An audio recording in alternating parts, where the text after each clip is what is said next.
exemplo, onde tem túneis. Tem pelo menos 150 pessoas presas nesses túneis, porque, claro, com aquele tamanho todo de terremoto, as pedras vão se descolando e acabam impedindo a saída dessas pessoas dessas instalações viárias importantes em qualquer cidade. Portanto, esse é um exemplo, mas também em Pedreiras, por exemplo, as pessoas presas. São 9 mortos e mais de 900 pessoas feridas, segundo o último balanço, que não foi atualizado nas últimas horas, mas quando for atualizado, fatalmente isso deve acontecer, podemos ver um número bem maior de pessoas, tanto o número de pessoas mortas quanto de feridas. Aliás, esse terremoto, que foi de 7,4 de magnitude, é o maior em 25 anos. O último, né, em 99, de tamanha escala, foi de 7,7. E para vocês terem uma ideia, agora temos 9 mortos. Em 1999, foram mais de 2.200 mortos. Nossa. Ou seja, a escala é muito grande que a gente pode chegar. Claro que desde então, a região vem se preparando mais, né? Os prédios são construídos de maneira diferente, os moradores têm outro tipo de preparo. Ô, João, só uma coisinha. Você sabe que o fato do prédio inclinar e não cair tem tudo a ver com isso que você está falando. Sim. Se fosse lá em 1999, provavelmente esses prédios ficaram inclinados, teriam caído, desabado. Né? Exatamente. Aí quando inclina, pode ser que atinja uma outra construção e tudo mais, mas tem chance de você tirar as pessoas vivas. Exato. Né? Como a gente viu. Pessoas sendo retiradas de janelas dos prédios, bem escorados já em outra construção ou com estaca mesmo. Perfeito. Ainda que tivessem feridas, claro que é uma situação muito melhor do que essas outras 9, que infelizmente a gente está noticiando. E dentre essas 900 pessoas, muitas ainda hospitalizadas e feridas em estado grave.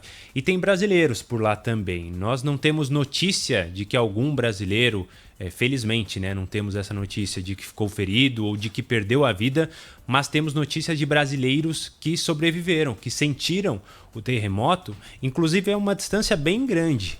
Isso aconteceu na costa leste de Taiwan e Taipei, que é a capital, fica a cerca de 150 quilômetros de lá.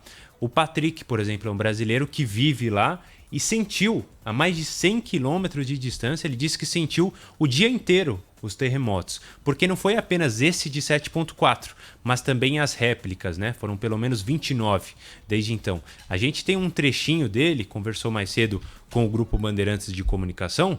Vamos ouvir o que ele falou.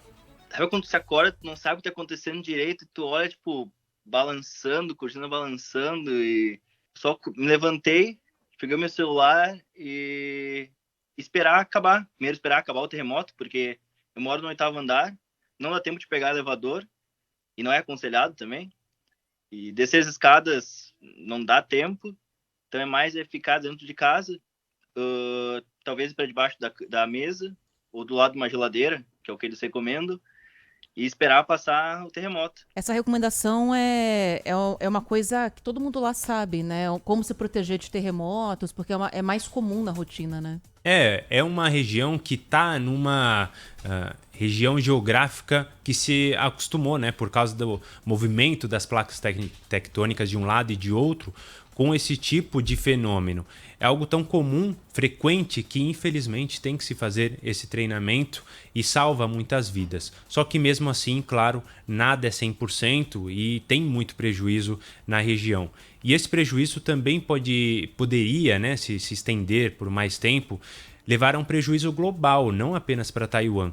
Porque Taiwan é uma região estratégica economicamente por causa da produção de chips, de semicondutores, que, por exemplo, estão nos nossos celulares, mas também nos carros, em painéis solares, em aviões.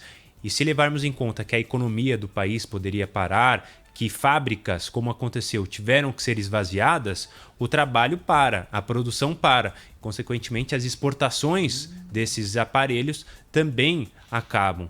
Para você ter uma ideia, um mercado que é mais ou menos de 80 bilhões de dólares, foi esse valor em 2023. Taiwan corresponde a quase 50% disso.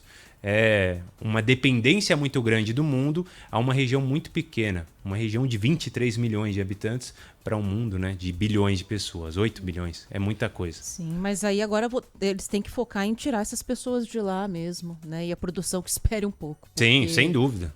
A gente está falando em 900 feridos e muita gente está desaparecida. Se não crescer ainda, né? esse número ainda. Exato. Desaparecidos estão em quantos? Tem vários números Era saindo. 100, né? Hoje Exato. pela manhã. Um número mínimo de 100, mas em alguns locais já se falam também em 900 desaparecidos. Nossa. Esse é o número que está muito descolado ainda de um factual, digamos assim, de um dado mais certo, porque é muito difícil de a gente, neste momento, centralizar ali quantas pessoas realmente estão soterradas. Às vezes tem pessoas que já foram encontradas, mas ainda constam nas listas de sumidos. Então esse é o dado mais difícil nesse momento de a gente cravar. Mas podemos falar em pelo menos 900 feridos e 9 mortos, infelizmente. Meu Deus. João, muito obrigado, viu? Grande Valeu, abraço Joel, para você. para você, Valeu. para Ana Trabalho, também. meu Bom amigo. trabalho. Até mais. Cheirinho do